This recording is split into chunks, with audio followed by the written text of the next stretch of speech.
Hiya VC, yeah, I'm back again with a vinyl Wodge. Yes, it's me with some vinyl, which hasn't happened for a little while. I think it's been nearly a couple of months, maybe 6 weeks since I last recorded a vinyl Wodge video. But here we go.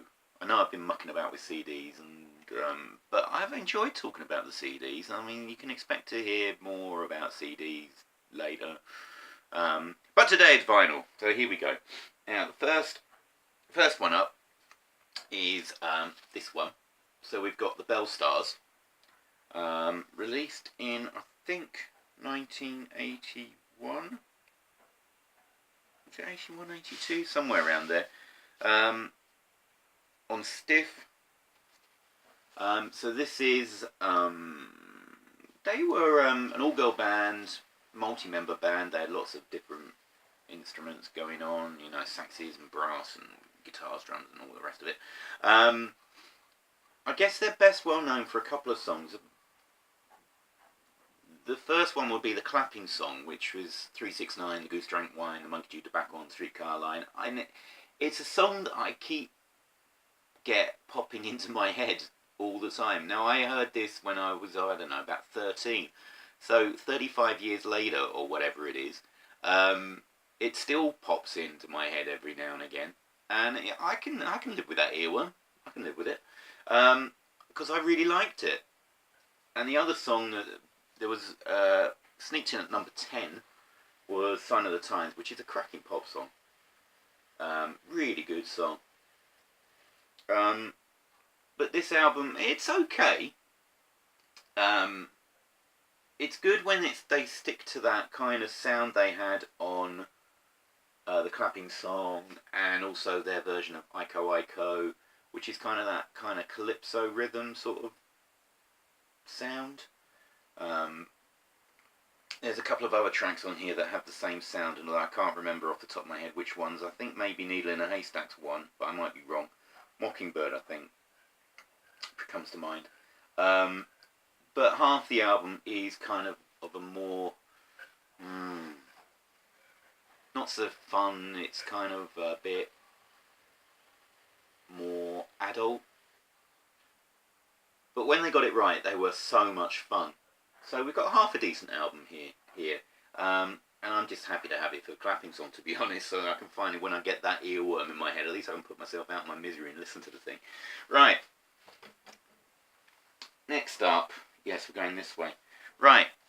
Recently, I think this year, I've been getting into, I suppose it's called FM rock. It's that sound that was dominant in the States in the late 70s, maybe early 80s, you know, Boston, Foreigner, and REO Speedwagon. Now, if you'd asked me 10 years ago that, will you ever buy an REO Speedwagon album, I would have said, are you joking? But I just picked this up for £1, and I really liked it. I enjoyed it thoroughly. No, it's not a mind-blowing album, but stick this on and you can imagine yourself in a car. Sort of thing that I probably would play in a car. It's got, I mean, this sold millions in the States. Absolutely millions. I think it made top 10 over here. It's got Keep On Loving You on here, which is one of those... did it make a number 1 in the States? Probably did. But there's some decent-ish rockers on here. There's a few slushy, sort of not so good stuff. But overall, I think this is a really good album, and I was really pleased that I picked this up because I enjoyed listening to it. It's just that sort of airbrush sound. Sometimes I get in a real mood for that kind of really produced FM rock sound, and this fits the bill nicely along with those other bands I mentioned. Right, what's up next? Oh, yes! Back to 80s pop again. I bought this. This is the Blow Monkeys, and this is, I think it's called She Was Only a Grocer's Daughter. This, I think, when I listened to it, what was I it was almost, yes, I know what, yes, I remember now. Um, it's almost like a Plastic Soul record, updated in time and beats, updated production, but I could hear Young Americans a lot in this album. And I think Young Americans has been a really influential record um, over the years. There's an awful lot of white artists, not necessarily black artists, but white artists. Well, black artists are funky as fuck anyway. Sorry about the swearing. But people like Dr. Robert, I think, really picked up on that vibe, and this is quite a clever update of the Young American sound. Um, so many anti-Thatcher references in this, so many. From the titles alone, it doesn't have to be this way. How long can a bad thing last? The Day After You, which is an out-and-out anti-Maggie soulful song, actually got banned from Radio 1, I think, for its political content at the time of the election at the time. But I really enjoyed this album as well. I've never heard, I remember Digging Your Scene. Did they do Digging Your Scene? I can't remember. It's come in the originally enough. It's quite nice. It's quite a nice label on that side. Is that coming through? Oh, a minute. There we go. I quite like that. It's kind of understated and quite stylish.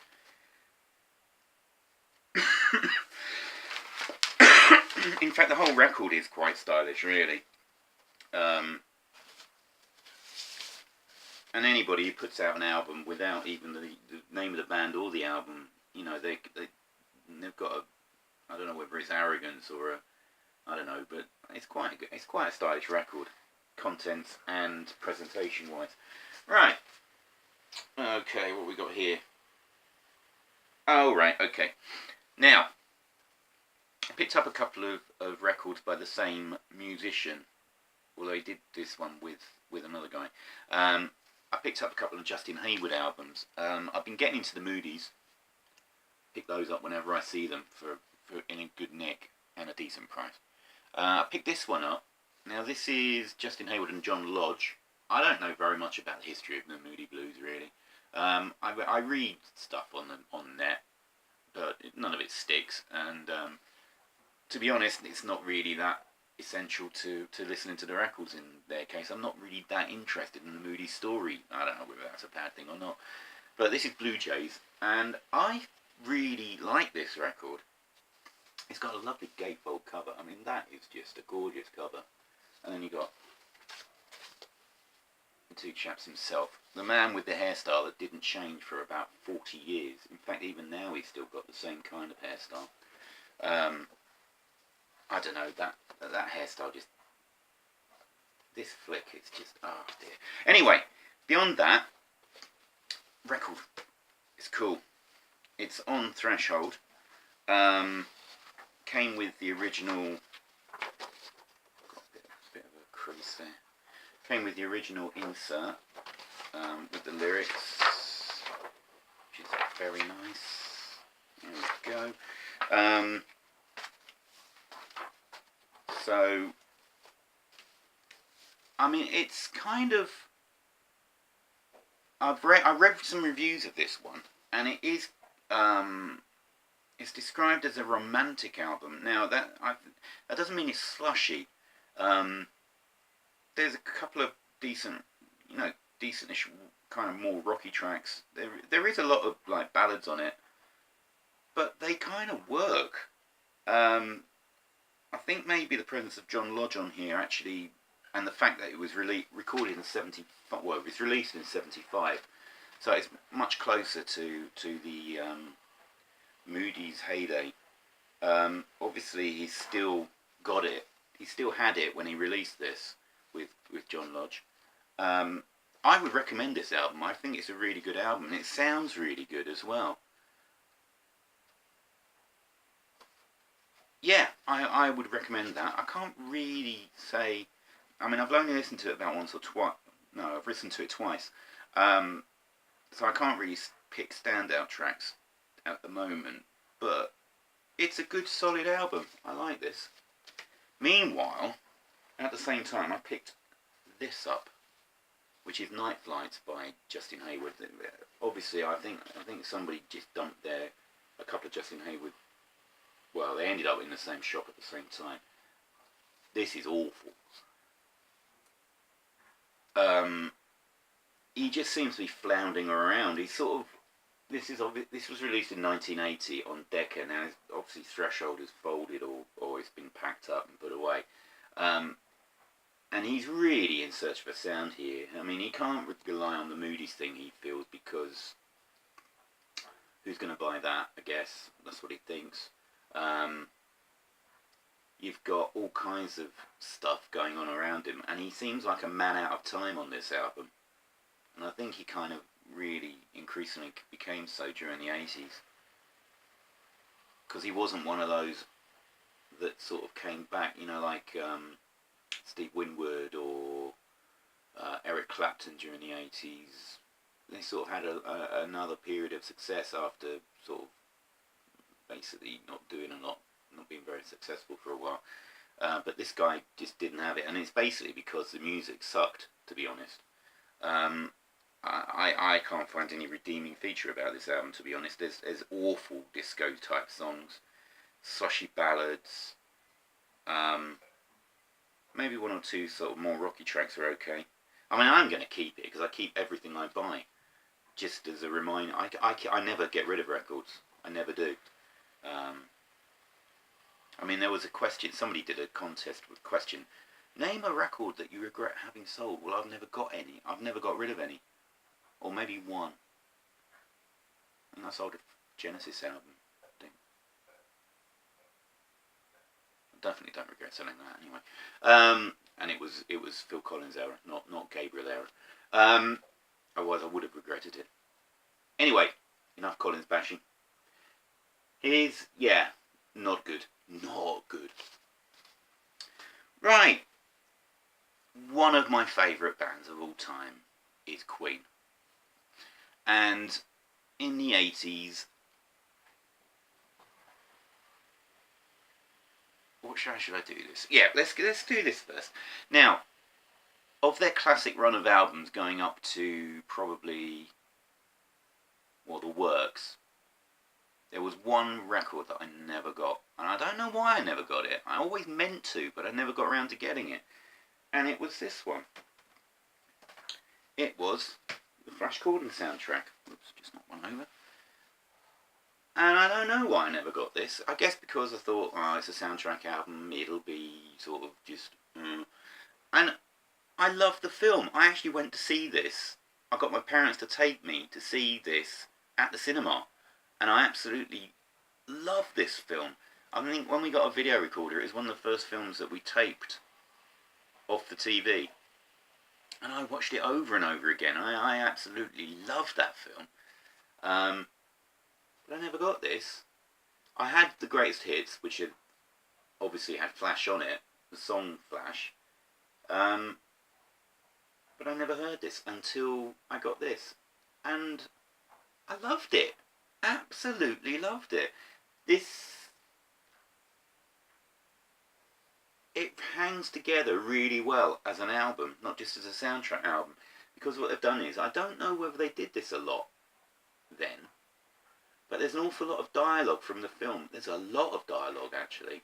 So it kind of works as a story record, almost.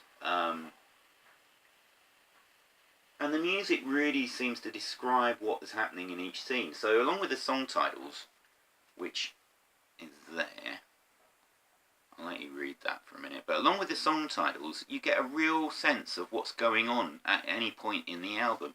Yeah, there's a few gaps in the record, basically because there was no music accompanying them. I think, well, I don't want to, if there's somebody out there who hasn't seen Flash, I don't want to say which bits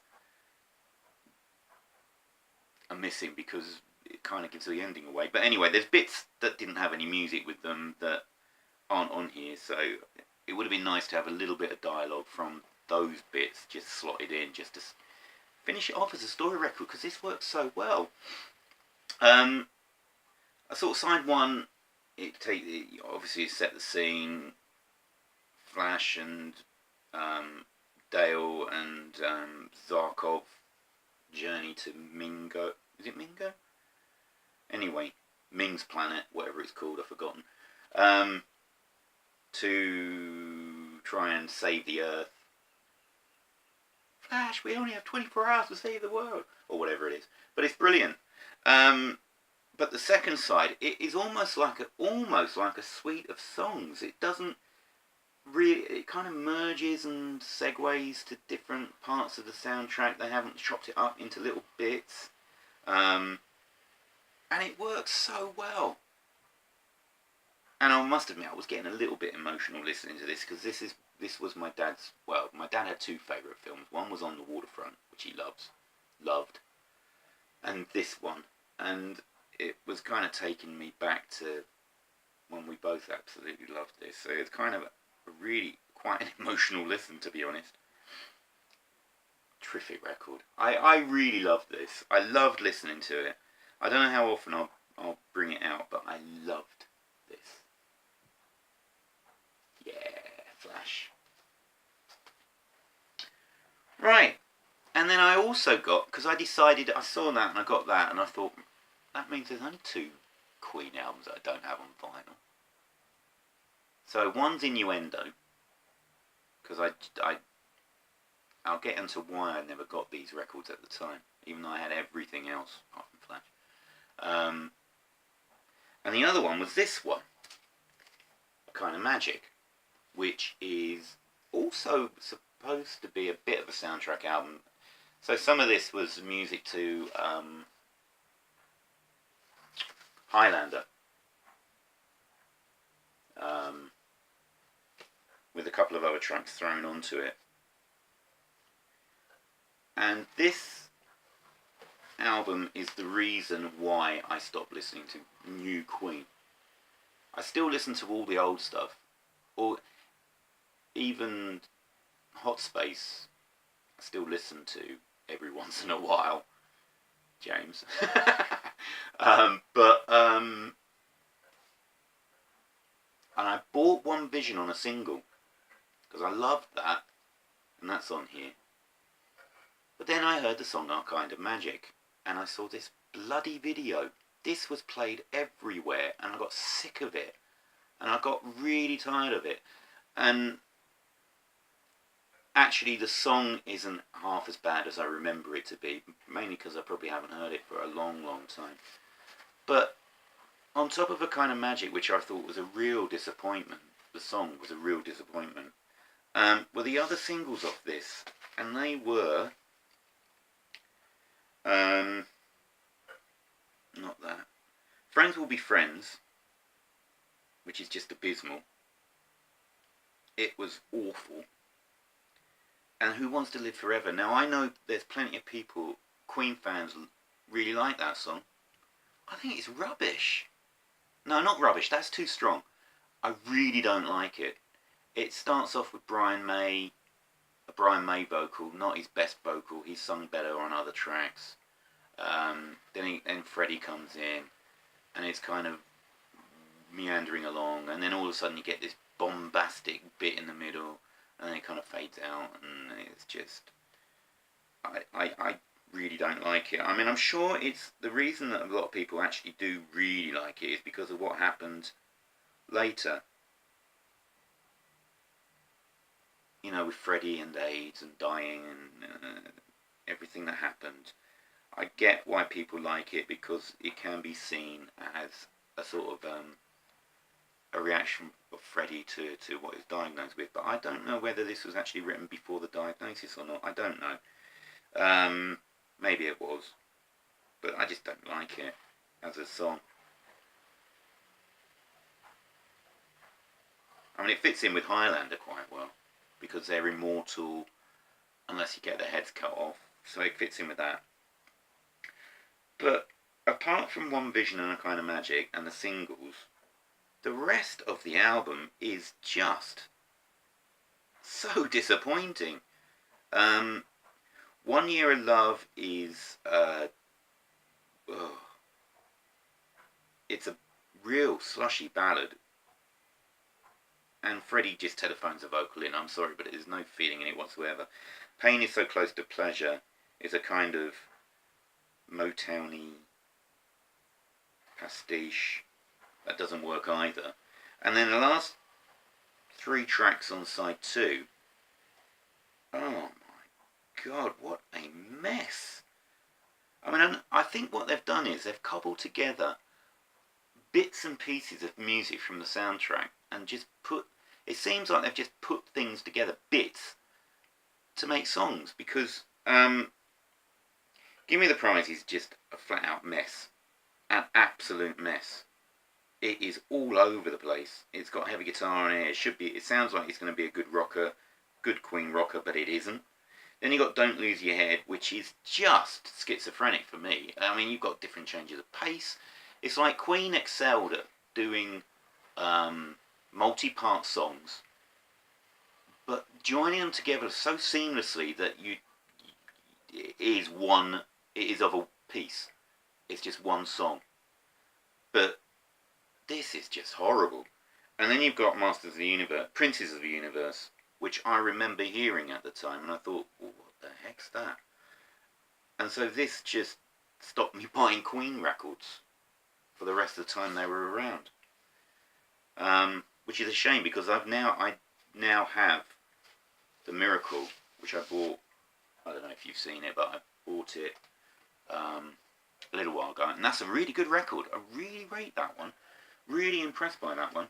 But this is the worst album Queen released during their lifetime, during the time that Freddie was alive. It makes Hot Space look like it makes Hot Space look amazing.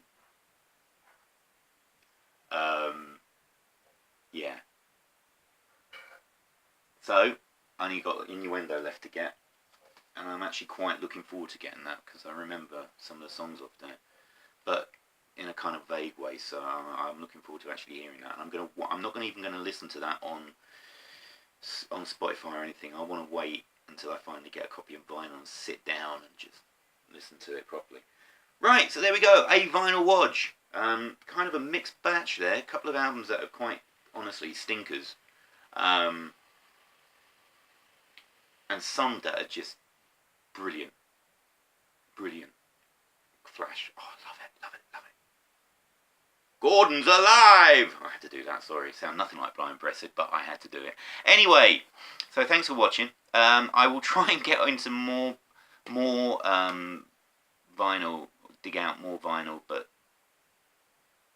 what I did was I showed an awful lot of my vinyl when I was doing all those Gimme 10 1980s. So I've actually been thinking of going back and doing Gimme 10 1970s, because I never did those, because I didn't think I had enough. But I might be able to do some, especially if I haul a couple of CDs in. I can get some really good records on. Anyway, enough of that. Thanks for watching.